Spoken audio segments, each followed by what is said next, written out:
NNF After Dark is brought to you by Sandpiper Vacations. For all of your vacation planning needs, visit www.sandpipervacations.com. Tell them that the No New Friends podcast sent you.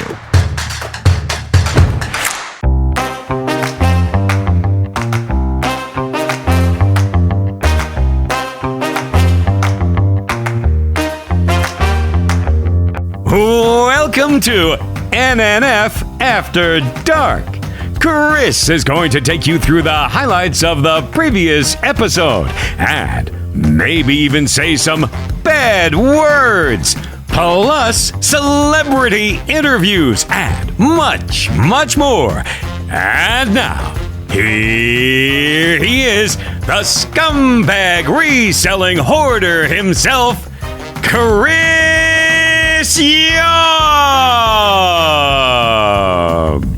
Welcome back to No New Friends After Dark. I am not Chris. I'm Nick from Sandpiper Vacations and one of your hosts here on the podcast. With me tonight, we have our other co-host, the amazing Scott. This is the first time I've ever been called amazing, so thank you, Nick. I really appreciate that. I'm trying to change it up a little bit. Yeah, wow. And since Chris is out of town, he is over visiting Germany right now. We do have two special guests, along with a extra special guest this evening as well too. So welcome back, I guess, because you guys were just on the No New Friends regular episode. Game Master Ryan from North Carolina. Hello. Yeah, that's right. No, I don't mind you giving out where I'm from. What I'm going to do is I'm going to call you North Carolina.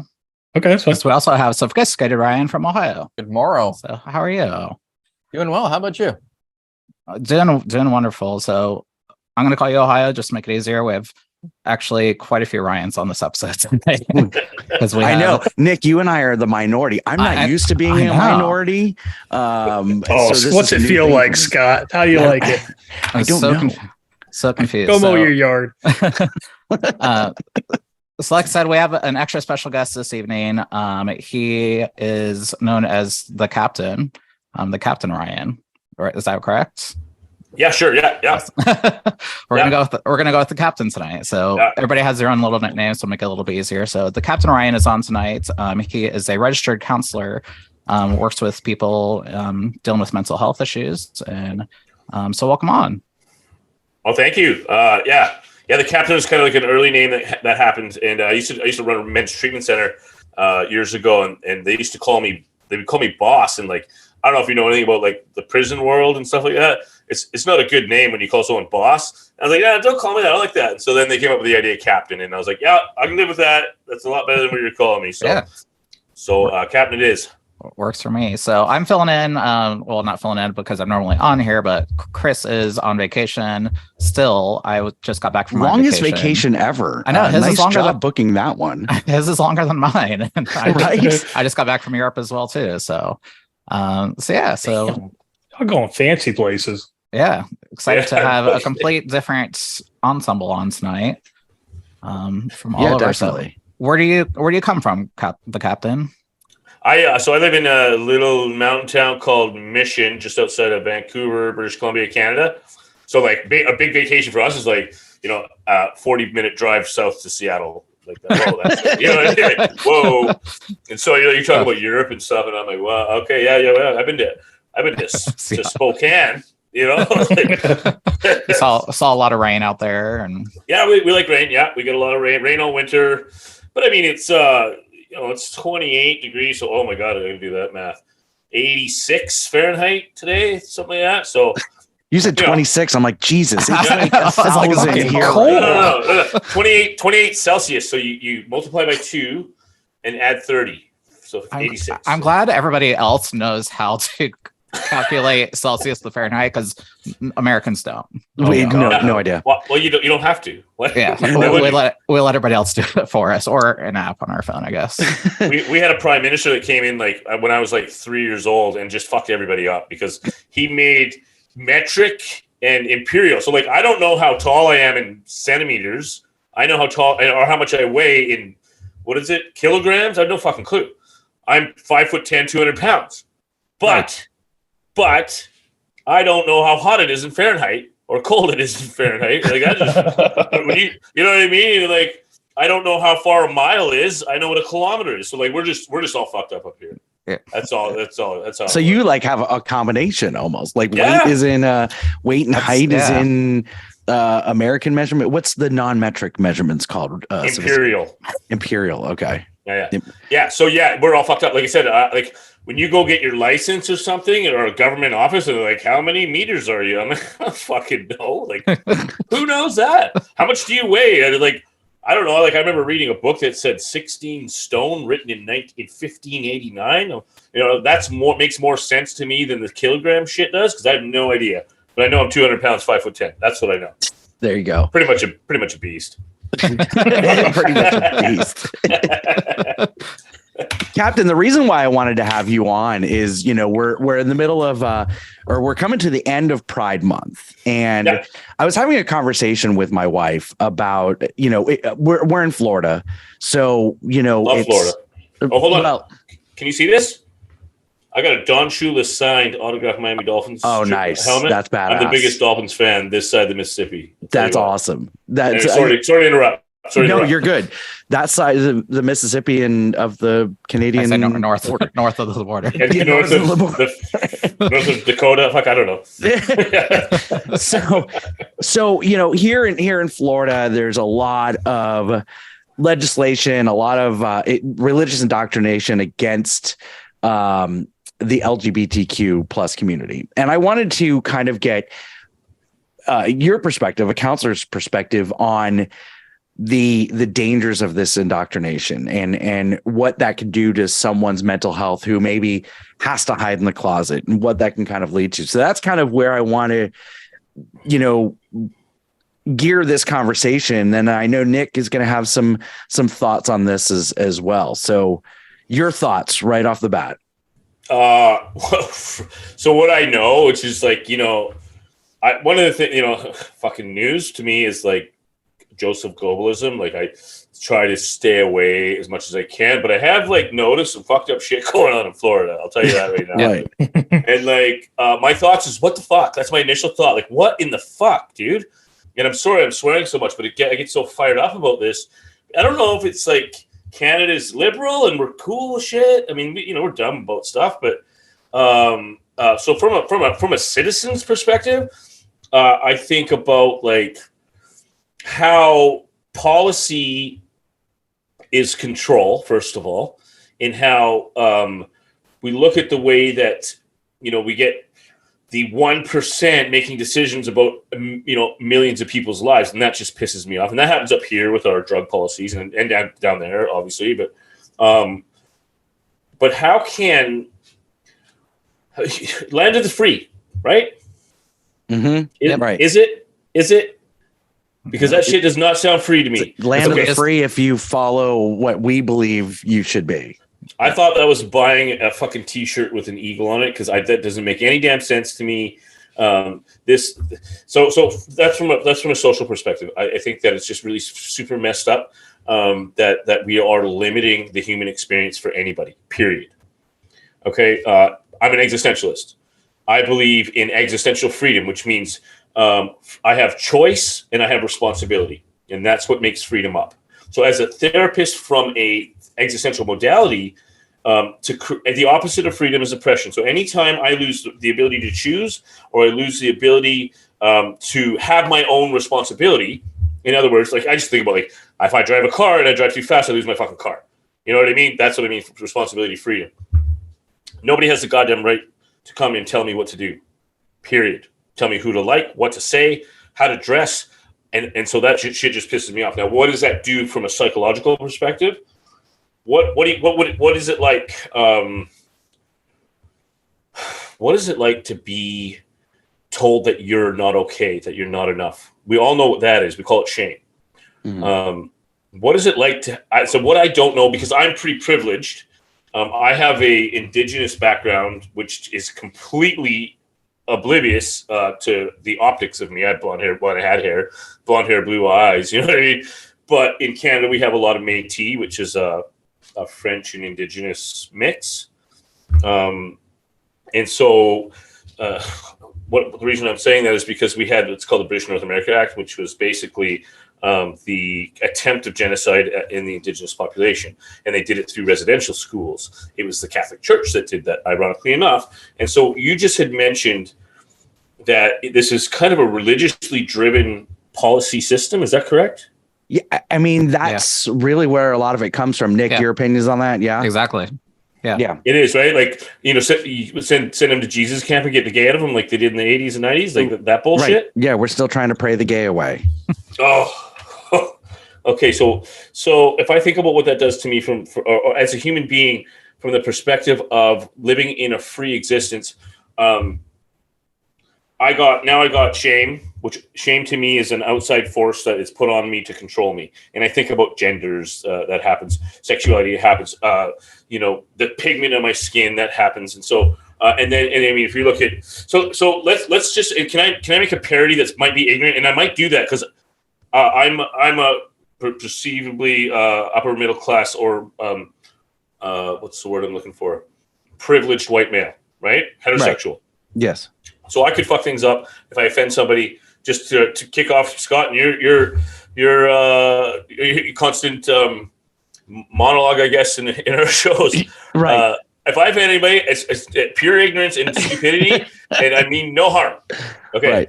So, but if I look at what happened with the 13th Amendment, say, in the way that kind of took the beliefs of a system.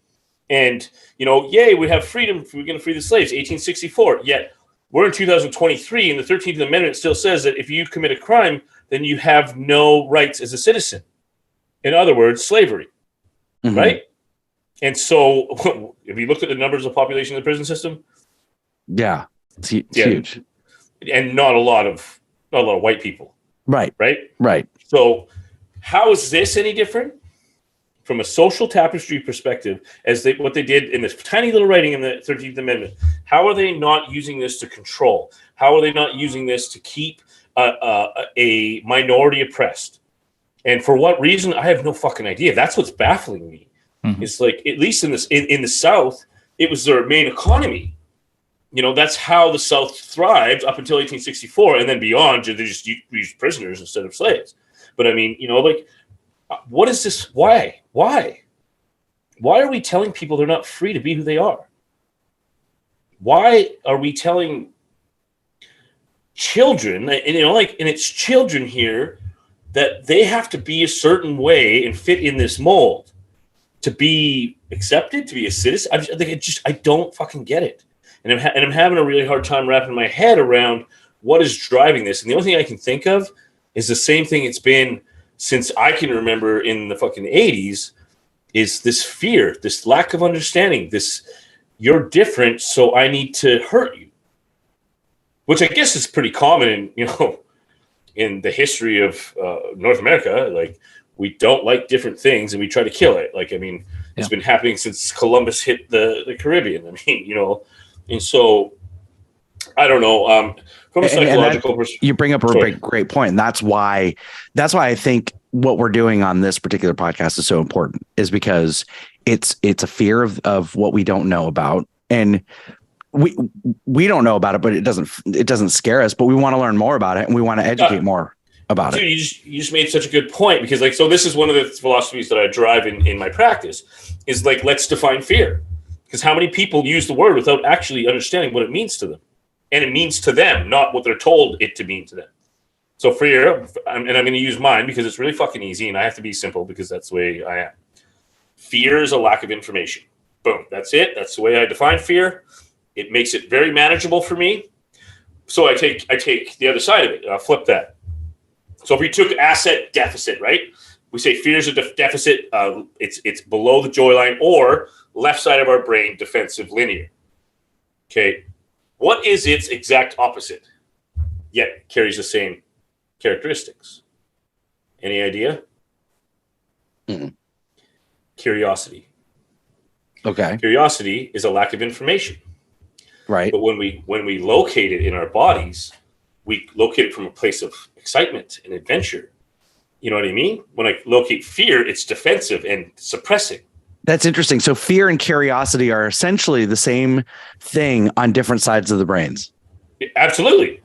They're the exact same fucking thing. There's more of them. Excitement and anxiety are the same thing. Right. I get that. Yeah. Yeah. It's how we attach, right? So the great news is, if Buddhists believe choice is freedom, right? So if I choose, if I take fear and I take curiosity, now I have two options. If I choose one, I live in the freedom of that. If I choose fear, I live in the freedom of that because I'm autonomous in it. Now, I wouldn't recommend it because then you're going into defensive. That's when you get ego. That's when you get anger. That's when you get all this linear abstract, or not abstract, but linear thought. If I go the other way to the right side of the brain, I get vulnerability. I get hope. I get joy. I get happiness. I get adventure. I get all of those fucking beautiful things in the world. And so I don't know about you, Scott, but I'm going to choose fucking curiosity 12 out of 10 times. Yes. 100%. Yeah. So how do we get that into the social tapestry? You share the No New Friends podcast after dark? Let's get that out of the social tapestry. Oh, yeah. We're going to tap into the right side of the brain. I'm going to share the F of this show. I'll tell you what. I say it's kind of been my therapy journey for the past 3.5 years. I've been in therapy since February 2020. And good for you, by the way. Thank you. And about probably a year and a half ago, something switched in my brain, and you just spoke to that curiosity that I'm facing my fears that I've always had. I feared things every single day, and it's weird how for COVID I feel it switched people and everybody is scared of everything now. Yeah. I was the opposite. And so that's, we call that a paradigm shift. Like that's a happening. And so if you think about, and you're right though, like COVID did something fucked up to the world, in a psychological way, like a social psychological way, but it also speaks to our ability to lack choice or lack definition. So without consciousness, we don't have awareness. Without awareness, we don't know what our options are. Without our options, we don't have choice. Without choice, we don't have freedom. In other words, without all that, we have nothing but self-imposed oppression or socially imposed oppression. Opposite of freedom is oppression. And so you're either in one or the other. And when we don't make choice, a choice is always made. And that choice is always our history. It repeats itself. And it goes on a loop over and over and over. So when we are in Groundhog Day, we are in a self-made oppression. I mean, and this is so I do have a point to why I was bringing up the 13th Amendment, because here we fucking are. We're doing it again, over and over and over as a society. Now, I'd like to say as a country, but I don't live in the same country. But honestly, we're not a lot different. I mean, the border is 12 kilometers that way, which is, I don't know, fucking. How far? So is that 7 miles? Is that 7 miles? Right. Can I walk there? That's so far away. Take an Uber. Yeah. I could run that. Well, 10 years ago, I could run. I can't. No. Okay, so like it's a 5-minute drive.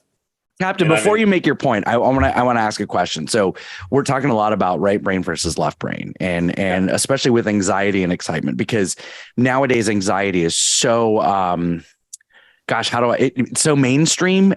We talk about it a lot. I think there's a lot of people who acknowledge anxiety as a real mental health. How do we get that switch? How do we make that? Because I'm definitely a right brain. I'm more of the excitement than I am the anxiety. How do we get that switch from those who are with the anxiety on the left brain to the right side? And anybody else that, jump in, please. But Captain, your thoughts. Well, so I deal. Anxiety is probably the most diagnosed thing that I've ever come across. Like, and especially like when I worked in the addiction field, every single referral was anxiety and depression, like everything. So anxiety. So that you have to understand a couple schools of thought to really understand what anxiety is. Anxiety is it comes from a place of either one, fear of the future, which to me is kind of fucked up because the future is completely unwritten. Why are we fearing something that hasn't even happened yet? Or two, it's a psychosomatic disconnect. Do I need to explain that term? Nope. I usually do. North Carolina. How about you? Are you good on? You can. Lost. I mean, I get it, but you can explain it for the other people that might not get it. So what he's saying is he doesn't get it. I didn't say that. I said I got it. For all of you except for North Carolina, right? You get that GMR? Is that what it is? GMR, the Great Movie Ride. What? No. What did you first introduce them as? Oh, Game Master Ryan. Game Master Ryan. Yeah. GMR. GMR. Very good. I like that. Right. That's what I wrote down. Oh, perfect. For everyone but GMR, I'm going to explain a psychosomatic disconnect. Psychosomatic is the mind and the body. Psychosomatic is the body, the physical form. When it's in alignment, we have a comprehensive human state. When we are in disconnect, it means our body and our mind are disconnected and there's no alignment. We feel out of rhythm. So the body always has to be processing emotion.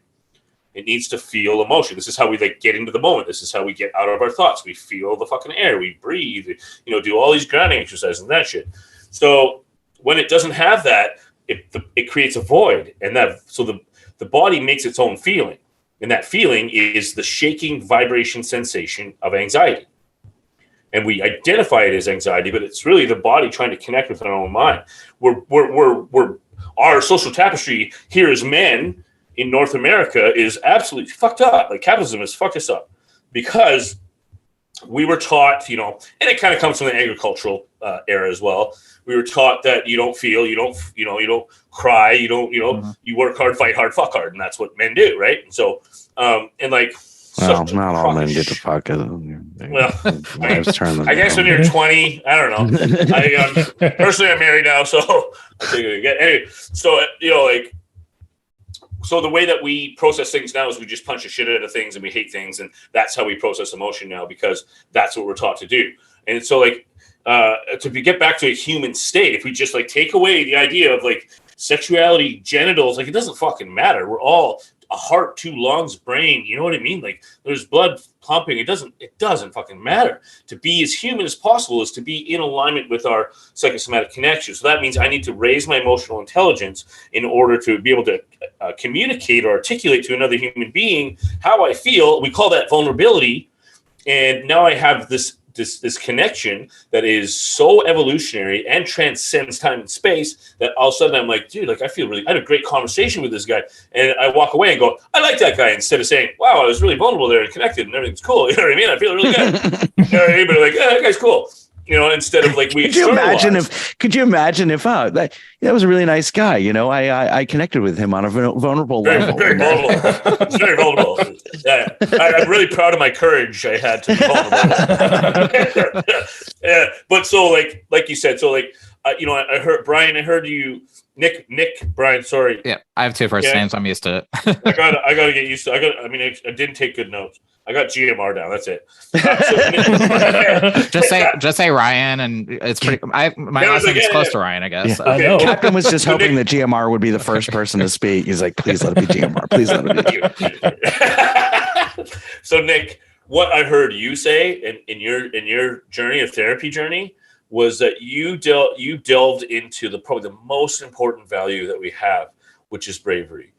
And that is the one that gives us access to be able to transcend ourselves beyond what we were, because we can't do it without vulnerability. Vulnerability is access to human evolution.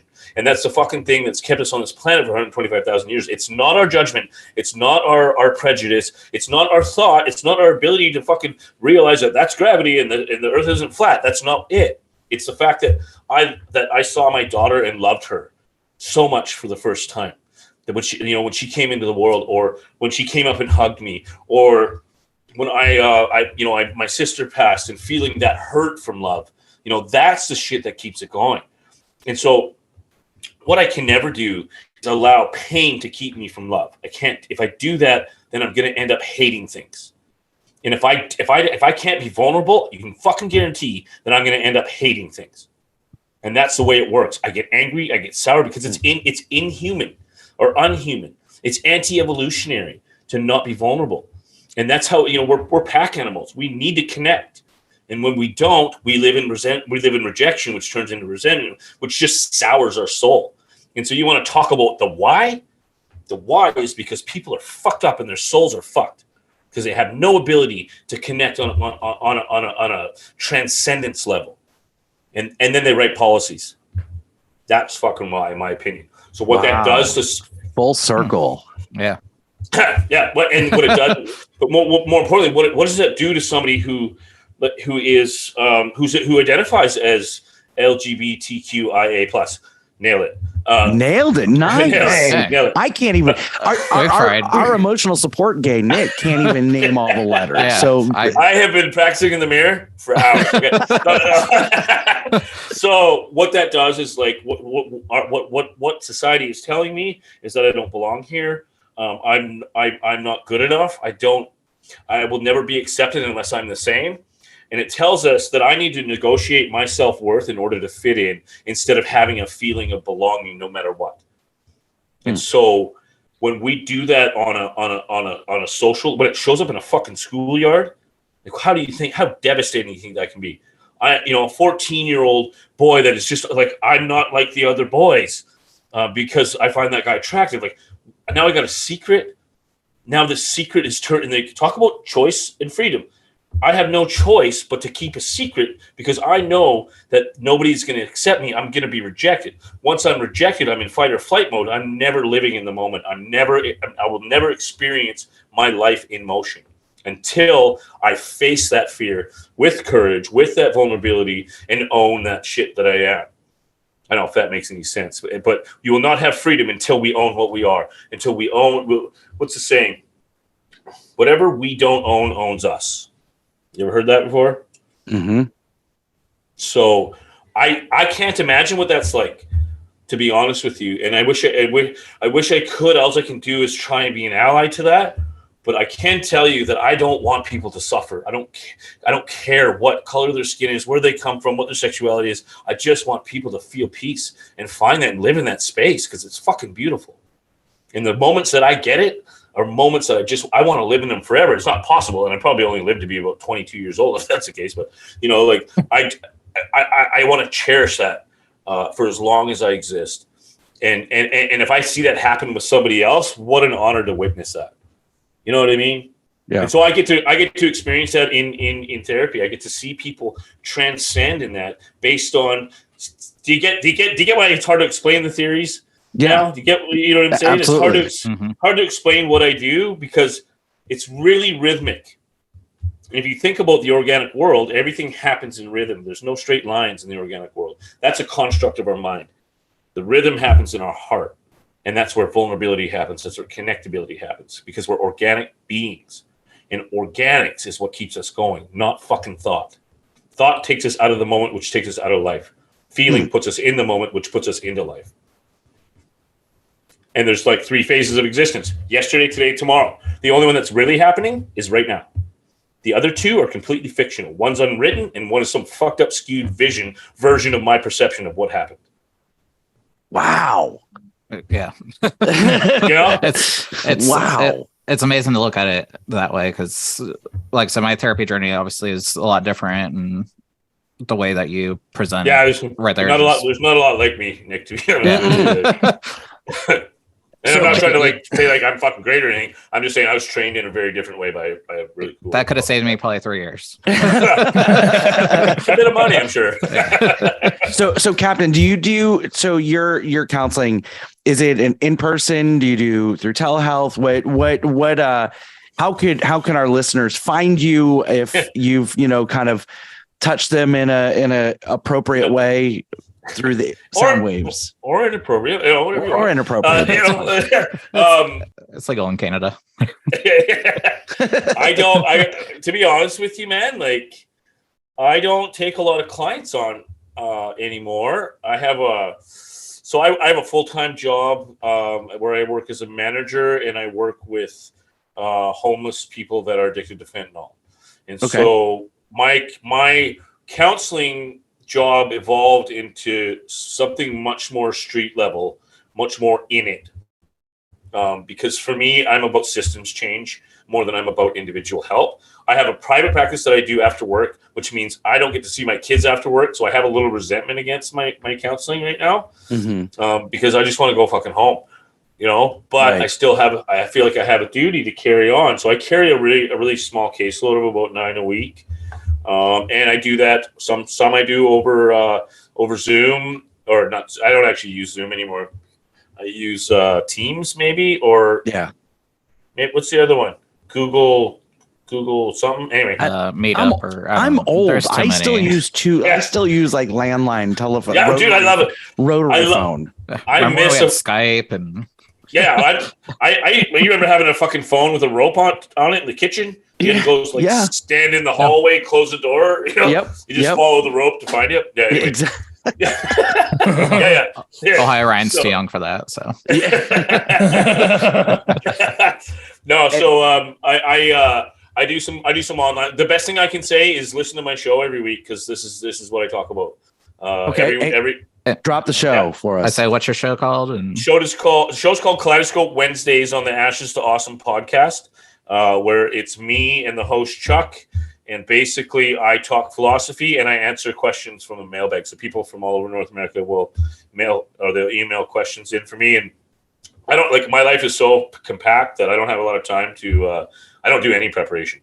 So I go on the show. I might be thinking about the power of vulnerability, or thinking about the role of shame and shit like that, and I'll just go off on that, and then we'll do a mailbag question or two, and that's usually today was why do I always hurt the people that are closest to me, yet I'm so kind to the people that are far from me, that I don't know, and so that was one of the questions I did today, and I did about a 5-minute answer because I fucking talk, boy.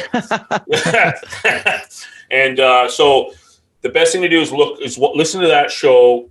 And so what I'm doing with the show is using that to kind of form the chapters of the book that should be done in December. Awesome. And then, so Ashes to Awesome podcast, we talk about it every Sunday episode. That's one of the podcasts that we drop at the end. Chuck does an amazing job on that show. And then tell us about the book that's coming out. So the book is about, it's called Kaleidoscope. And the reason, so I'll give you a little background of that. I used to run a team. I used to develop counselors in this model that I do. It's kind of weird. And so sometimes I get a little abstract, if you can believe it. And so one of my main guys there, he would just yell kaleidoscope, which means too many parts. I don't fucking understand what you're saying. So you need to stop and explain what the hell is going on right now. So kaleidoscope came from the fact that my brain is just so fucking out there at times that we just got to piece it together to see the picture. So the book is about how to be honest with you, it's how do I find a life full of peaceful contentment? That's what it's about. It's about the noise. It's about the role, the social tapestry, how it affects us, how the history has played its part in molding us, social programming, the role of shame in controlling the thoughts and feelings we have, and really about how do I find freedom? How do I be free outside of the marketed, freedom is a right thing. Because, to be honest with you, I look at Nelson Mandela. He found freedom in a jail cell after 28 years. That's amazing to me. And so Martin Luther King, probably my favorite character in the history of time. He is somebody who's willing to die for what he believed in, and he did. And so it's about that thing. It's about passion and fire. It's about how to be more than what you are and be who you want to be all at the same time. Love it. Awesome. Is that it? Yeah. I don't know if I've ever explained it before, actually. Oh, because we're still writing right now. So I was like, you know what I mean? Nobody's actually been, hey, what's Kaleidoscope about? And I'm just like, my fucking fucked up brain, I guess. So. Well, Captain, thank you so much. This was mind blowing. Just watching the guys, I could see the process, the processing of what you're saying. So it's a lot. Yeah, appreciate your time. And when the book comes out, please, we'd love to have you come back on to promote that thing. Listen, thanks for letting me swear, first of all. Of course. It's so much easier for me because I can get in rhythm that way, you know what I mean? And I want to say thanks for having me on. I wish I wish I had a better answer for you as these fucked up policies and rules come into place and how they impact the human psyche. But I think it's like it doesn't have to impact our psyche. We don't. Again, to me, it's noise. You can't take my freedom away. Nelson Mandela found it in a jail cell. Like that. Like it's mine. It's here, and nobody has the power. You can get in the way. You can try to fuck me up, but I'm going to be who I'm going to be in this world. And I got one life to live, and that's it. One fucking life to live. And every moment that I'm not in it is a wasted moment to me. Yeah. And so, we don't get time back. So like, I want to be able to say, but I'm also like, fuck the system and let's fight it all. And so I'm just saying that, you can't take who I am away from me. Nobody can. And it's not a policy. The only thing that can is probably a bullet. And to me, that might be another form of freedom. I don't know. And so, sorry, I'm ranty. I'm a ranty guy. You're good. You're good. I think the big takeaway is with all the policy isms and the indoctrination is that being a counselor, being a therapist, being a psychologist is going to be a booming industry. So stay in school kids, become a therapist because there's going to be a lot of work for you coming up. Because it's nice for us now to have options of listening to these things available on podcast platforms and like what we're doing here and what you're doing over there as well too. So it's nice that it's available to anybody. It is like, I'll say it's become this really super fulfilling thing that I didn't expect. Like getting emails from people across in the other corner, like in Florida, which is exact opposite, saying, I heard something that you said that really, really helped me change my life. And I'm just like, whoa, what the fuck? And like for a long time, I was embarrassed about the way I thought. And I tried to change the way I thought or keep my mouth shut because people were like, what the fuck are you talking about? You know what I mean? And so, and then I found a career that actually celebrated it. So yeah, it worked out pretty good. I hope I'm gonna insert my own ego. I'm not sure. Go for it. I insert my ego all the time. Yeah, I try to insert other things, but my wife slaps me. I know. Like she's like, I'm sleeping. What the fuck, man? Anyway, so I want to say that this is a lot of fun for me. If you guys ever wanted to talk some more about some stuff, like I'm always open. Absolutely. Yeah, definitely. Definitely a good fucking crew here. I hope I labeled one here GMR. Take that one, GMR. That's yours, baby. Take it all the way. And yeah, I don't know. Are we cutting her off here? Is that what's happening? Yeah, we're cutting it off. Well, thank you again for being on. Like I said, we'd love to have you back and chat some more, as we've been talking about mental health quite a lot on this podcast. Yeah. So when we come back, we're going to talk about jobs and not talking about blowjobs, but jobs. Oh, the other job. My second favorite kind of job. I don't know. Can we talk about blowjobs on here? We'll find out. Stay tuned.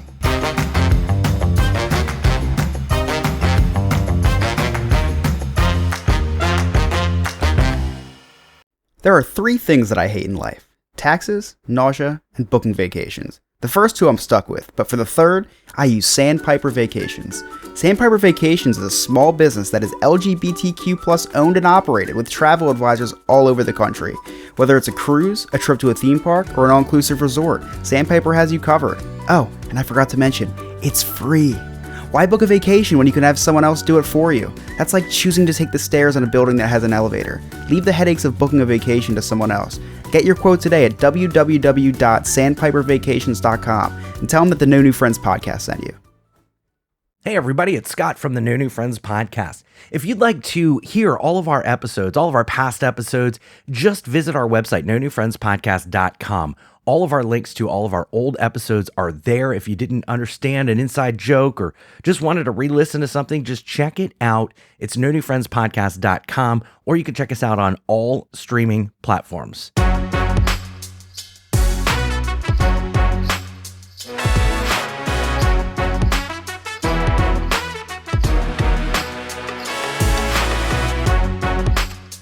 Welcome back. Thank you for joining us, or staying with us, I guess, if you stuck around. I don't even know where we're going. Oh, I'm hosting still, right? Because Chris isn't here. So yeah, you're in charge. You're in the big chair tonight. This is very new to me. So I'm tired. I had a very long week. We just got back from our trip.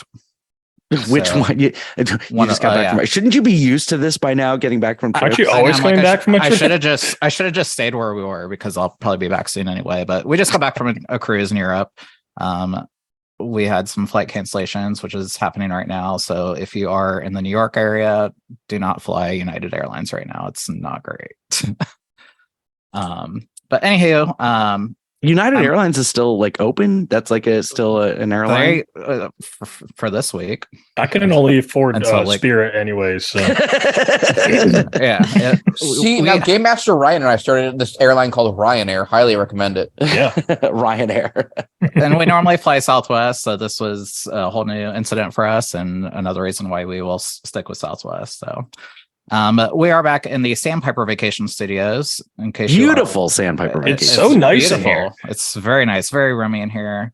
And now we're down to 2 Ryans and a Scott. Okay, that is correct. Oh wait, that's Scott. I thought that was. Never mind. I thought Captain was still here. They do kind of look like. Kinda. Jesus Christ. I know, right? Yeah. He just wears the tank top. I would not be. If you were wearing a wife beater right now, I swear I wouldn't be able to tell which one was which. Well, we'd have more jokes if he had a wife beater on. So. Right. So on our way back, we ran into some issues.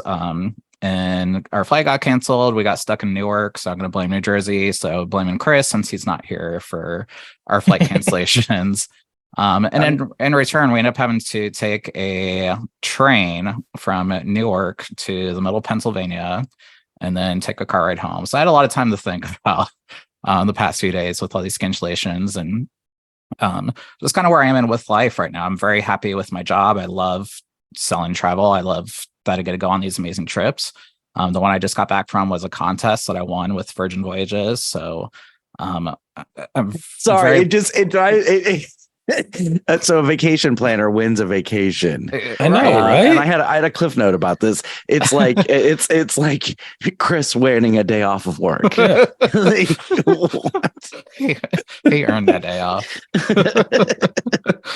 I've actually won quite a few trips the past 2 years because my suppliers they're very happy with the work that we're doing and the business that we're bringing them. So thank all of our customers out there. But like I said, I had a lot of time to think about it and just where I am today with my jobs now and where I came from. So it just kind of got me thinking about, let's talk about maybe your first job. What was your first job? Mine, I'm going to start. I worked at Taco Bell when I was 14. I worked at Taco Bell 15. too. Not my first job. That was my first food service management job was Taco Bell. I mean, if we illegally, I worked at a Mexican restaurant when I was 14, but we'll go Taco Bell because that was my legal job. Okay. Oh, that's right. You guys can work at 14 in Ohio. Yeah, it was very weird rules back then. Like you can only work a 3-hour shift from 4 to 7, basically. Yeah. On weeknights, and then on weekends you could do an 8-hour shift, but you had to have a break every hour and a half. So all the people that were over 18 were very pissed at us because we were on break more than we work. So here in Florida, you could work at 15. Like Winn-Dixie was my first job. I was a bagger at 15. I could only work I think it was 7 hours on Saturday and 4 hours on Sunday. That was it. Boy, did I dread Saturdays. It was fucking awful. Sounds awful. Yeah. The second I turned 16, they abused the fuck out of me. I had to work till 9:00 at night. This is the worst. So now I have to clean the restrooms because now I'm a closer because I can work a little bit longer. So I'm 16. Oh, and I got a 10-cent raise. And so you made what, $2.50 then? It was like $4.10 is what I made. Actually, it was for shillings, and that's whole. Anyway. They paid you in corn. Yeah. So the last straw was like, okay, you're gonna clean. We need you to clean the restrooms now. I'm a bagger, right? I didn't know that cleaning restrooms was part of my job description. So they showed me okay, you hook this chemical up to the hose, you just hose it all down and all that, and then you empty all the trash bins. So I have to do the women's room. They didn't supply me with gloves. So you know those small little trash cans in the women's stall? And they didn't come off the wall. So I'm reaching in there. Oh my God. And so that was my last day at the Winn-Dixie. I would have quit right away. That was it. A sophisticated gentleman is vomiting. I say he's literally passed. You lost Probably from all the wine that he's drank, not from the story. Get that carpet shampooed. But that was my first job. It was awful. I hated it. But then I went to, I worked at Wet and Wild, and that was not the porn shop, Nick. That was a water park here in Orlando. Well, funny you mentioned that, because my first job was at Wet and Wild here in Greensboro, North Carolina. Yes. Really? Yes, I hated it. Really? Well, you were a custodian. How the fuck do you know that? Wow. Really? I was grounds maintenance. Of course you were. Yeah, so I walked around all day long sweeping up cigarette butts and diapers. Like literally, that's what I swept up all day long. I was a lifeguard. See, you were the ones that we all got pissed off at. Yeah, you guys got the easy you just job. Sit there, you get a nice tan all day. Yeah, and you tell boys like me to come clean up all the cigarette butts under your chair. Lots of numbers. We got lots of numbers. Oh, dude, love that job. And that's what I thought it was going to be. You never went to Costco. No, never. No, I thought it was going to be like that. Like, oh yeah, girls in bikinis all the time and stuff like that. And it was like only the attractive ones had their boyfriends with them that could easily kick my ass. And then all the rest should not have been wearing the bathing suits they were wearing. And it is, I refuse to go back to water parks. I refuse. Really? They made me work the kiddie section, the kiddie pool. God would love that though. There. Oh, it was terrible. And wait, hold on, sophisticated gentleman. Did you say you would love that? Yeah, I said Scott, you would love that. Oh, I will. And that's how Scott and I met.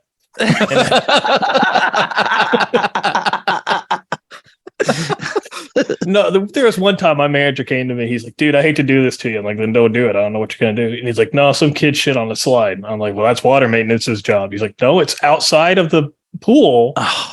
So it's like a territory war over shit, I guess.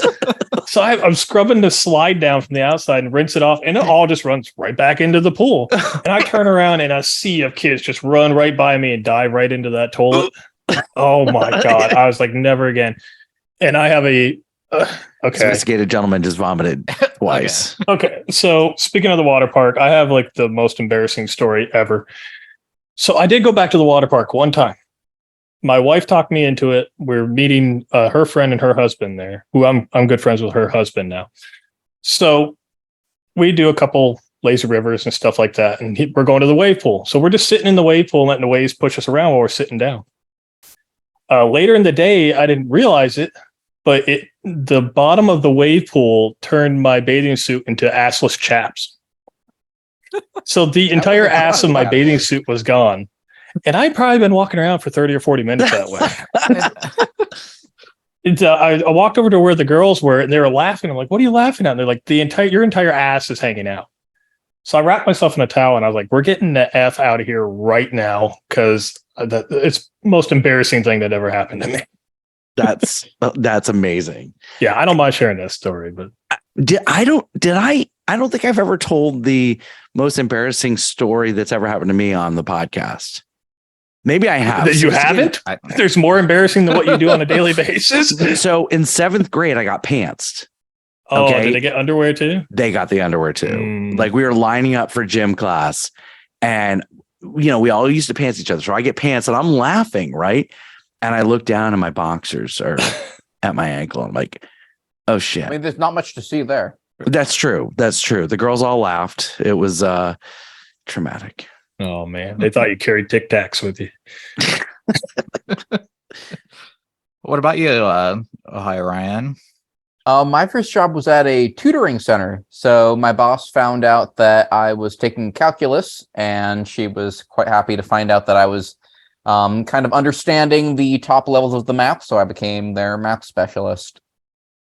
Fucking nerd. You're so fucking smart, dude. She was pretty excited when I got my 36 on the ACT. So it was a good You're ended up being tutoring fun. kids. I'm cleaning up their shit off a damn slide. We all lead very different lives here. Oh, right. Clearly, Ohio Ryan's going to be very succsuccessful. Yes. Oh. I certainly don't feel that way. I'll promise you that. Try living my life for a week. Yeah, it's like I was poor once. I don't want to go back there. In Well, all you honesty, stay though, like married. we're talking about this, and I honestly feel like we look at people's other people's lives, and it's kind of like the grass is greener on the other side. Like, we look at what other people do, and we're like, maybe that's better than what we're doing. So I don't know. Nobody looks Very at me true. and says, "Oh, this is what he does is better than what I do." I'm a restaurant manager. Nobody looks at a restaurant manager and says, Yes, "Oh, that's a pretty but cool like you job." live in a gated community, like you've got a fantastic family. So You No, married because up. I good, they married say up. married into it. Yeah. I tell people all the time, my wife is rich. I'm broke. I couldn't pay a bill by myself. My wife is the successful one. Yeah, I mean, everybody's got their own positive things, and everyone's got their own things that they want to work on. And I think that's part of life, It's very much so. Yeah, some of the jobs that I had during college were pretty crazy looking back at them. And so I used to work as what was called a brand ambassador. So I represented tons of different companies and clients. I dressed up in a coffee costume for Dunkin' Donuts, standing outside waving to people. No, Scott's already taking notes. I can see that. He's talking about the KB suit. He's too. already on Like it. his old costume. What other costumes did I dress up as? I dressed up as a son for the radio station here. I had to work at tons of different festivals, just passing out stupid giveaways. I worked for Nike, which was really awesome. So you have some good ones and bad ones there. One of the crazy ones that I thought about when I was on our way back home is because we actually passed the venue. I got invited to bartend basically at a private event, which I didn't find out about until I got there, who it was for, what it was for. But this is the biggest party I've ever been to. For you sports fans out there, you can probably tell me his name, but the owner of the Dallas Cowboys, Jerry Jones. Yes. So he got inducted into the Football Hall of Fame a few years back, and which is based in Ohio. So I bartended this private event with him there. The entire football team is there. What was crazy is as I'm bartending, we start to find out that there's going to be a surprise singer, and that surprise singer was Justin Timberlake. Oh, So I'm wow. literally bartending an event next to the stage with Justin Timberlake right behind me, trying my hardest not to freak out because we had to be presentable and everything. We weren't allowed to have our phones out whatsoever. If we got caught taking a picture, we got sent home. We weren't going to be paid at all. I almost took one for the team, and it's just like, you know what? Worth it. It's worth it. I don't need money that bad for my buddy JT. So, but yeah, I've had tons of different jobs over the years in that industry, which got me to working in the beer industry, which got me to the liquor industry, to where I am today, which is pretty awesome. And think about the whole mental health thing and just kind of my journey that I've been through with having some jobs that were definitely not great out there. Like I said, dress up in costumes and Taco Bell and all that. So it's so funny. And I feel like you're trying to kind of wrap this up in a bow, but I'm going to wrap it up even more for you. So wrap it before you tap it. Yes. That's why you got the cut. Sorry, it took me a minute there. So you're absolutely right. And I think about it, and I talk a lot about how the restaurant industry is just, it's awful. But had I not done the restaurants and then also my time in attractions at Universal, 20 years ago, whatever, that wouldn't have led me to Andretti Indoor Karting and Games. Okay. That was the go-kart center that Mary and I worked together now. And Mary and I met at Smoky Bones. So we meet at Smoky Bones. Then we go to Andretti. That's where I meet the guys from Real Laughs. And had all that not happened, I don't know where that this is here today. Mm-hmm. So it's and like this is the highlight of my week. Wednesday night is literally the highlight of my week, is getting together with, and then of course Lord Remy introducing us all, and but this is getting together with you guys and interacting with. I mean, this is the highlight of my week, and it's just so funny that it all led from shitty jobs, Yeah, it's those full circle moments, and we've talked about it and how everything happens for a reason. And I used to hate that saying, but now that I'm in such a really good place in my life, like I see that those little things led to where I am today and being on this podcast, meeting you guys and even the Ryans outside the podcast as well too has been awesome. And when we come back, we are going to have some summaries from Scott's.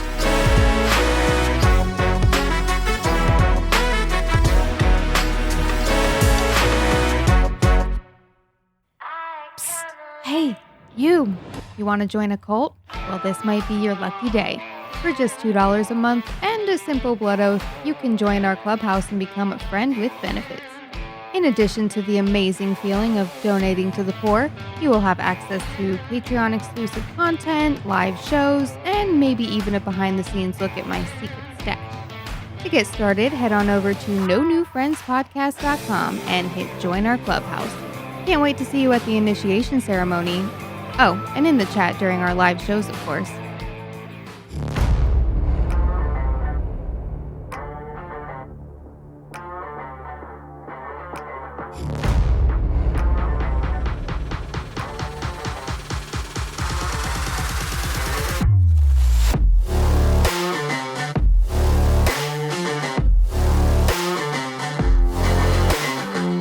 And we are back from that amazing break, and we're basically losing a sophisticated gentleman right now.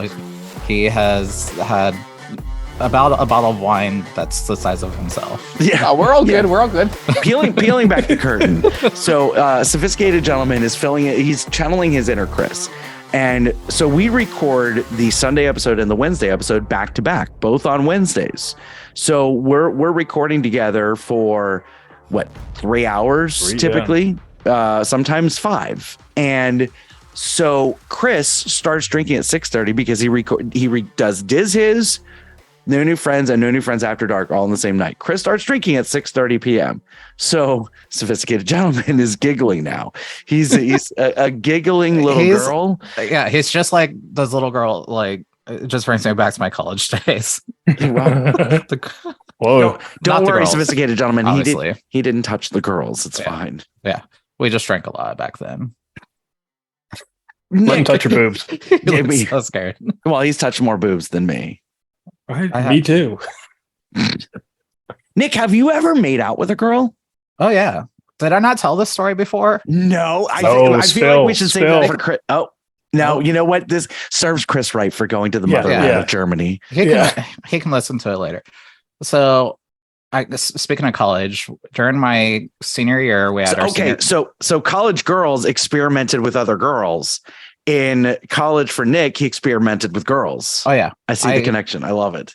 I had this thing of going to gay bars, and my goal was to make out with a girl at a gay bar, which happened almost every night. But I really need to transfer to the gay. Where were you in my 20s? We were doing our senior bar crawl at the end of the year, and I remember being at one bar, and I was down in the basement because I had to go to the bathroom, and they had a bar down there, but it was closed up. And this drunk girl was like, "If I go back here and get you a beer, will you make out with me?" I was like, "I don't give a fuck. I'm gay. I'll do anything for a free beer." So I had a good beer, and she was not great at making out. Oh, she was very, very sloppy there. All right, so Scott, it's been my show this week, me hosting it. I'm kind of scared to see, but do you have any summaries from this episode? I do. And it's kind of all over the board. So I think everybody got a piece. I usually rely on sophisticated gentlemen and Gay Master Ryan to our chat was very quiet tonight. Very quiet. Our main guys are on the episode. I usually rely on them to help write me some jokes. So here we go. Okay. So Nick he traveled, planes and all that. Said he took a train. Nick, was that just the gay club that you and Sean went to? Riding the train? I wish. Game Master Ryan told us a poop pool story. Sophisticated gentleman vomited. Guys, I don't understand what the big deal is. It's chlorinated. You're allowed to use the pool as a restroom. It's fine. Oh God. Sure, that doesn't purify that. He's a chemist. He can explain. Nick was a brand ambassador and got to dress in costumes. Nick, wearing glitter and a boa is not dressing for work. Embrace your gayness, Nick. Happy fucking Pride Month. Yay. Nick was bartending at a Justin Timberlake concert. It was at this moment he realized he was gay. Oh, no, I knew back in NSYNC. Go with the joke, okay? Nick said everything happens for a reason. It's funny. That is what Nick said to me last night, too. It was weird. You know, he said everything happens for a reason. Just let it happen. Nick said he would do anything for a beer. This is also why I had to give my first hand job. And those are my summaries. So you're a little gay. Little gay. Just a little gay. bit. I'll do anything for a beer. I'll also do anything for a hand job. I'm like, were you giving the hand job or were you receiving it? Well, in the context of the joke, I was giving my first hand job to get a beer. But I will do anything for a hand job. Yeah, I feel like all the gays would just give you tons of beer for him and give you a hand job at the same time. Perfect. That's a win-win because I can close my eyes and pretend it's something else, right? I don't know. Beer is not worth it, my dude. Beer is beer is nasty, okay? Wine and mixed drinks are what's worth it. Okay. All right. Little fun thing before we go here, okay? What item will you go a little gay for to get? Oh. I mean, nope, never mind. I'm putting that on podcast.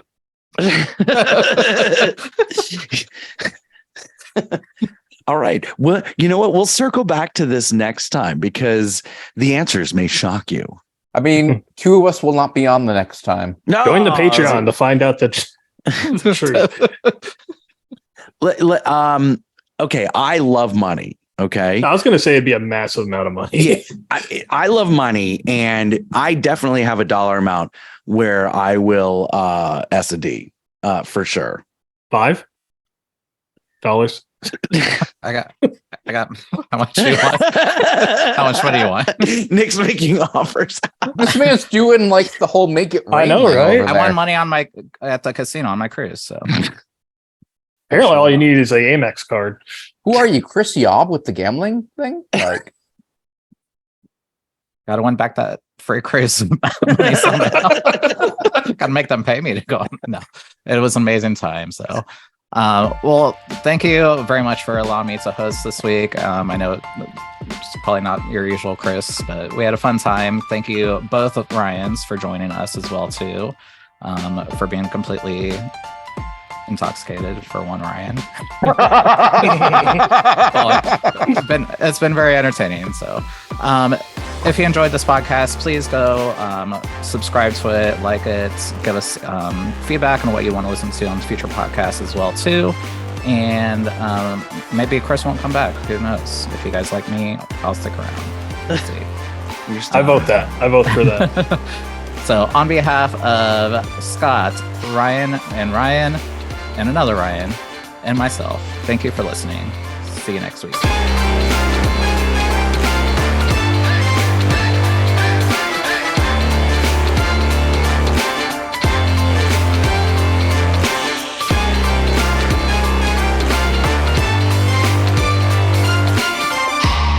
You're staying around whether you like it or not. You're very popular. Imagine if you had the other Ryan on and we had 4 Ryans on. I almost did it. I almost I was like, that might be a little confusing. I could have handled. Yeah, especially when you're listening at home and you can't see. Yeah, I know, right? Oh. I mean, we have very similar voices, don't we? I mean, we have like a deeper tone, you know. You all have extremely Game Master Ryan, Sophisticated Gentleman Ryan, and Don't Wreck Yourself Ryan all have extremely distinctive voices. They're all different. Like very distinct voices. No New Friends After Dark has been brought to you by Sandpiper Vacations. SandpiperVacations.com. Just check out our website, NoNewFriendsPodcast.com. Become a friend with benefits. Check out our sweet merch and so much more. This has been a No New Friends Entertainment LLC production.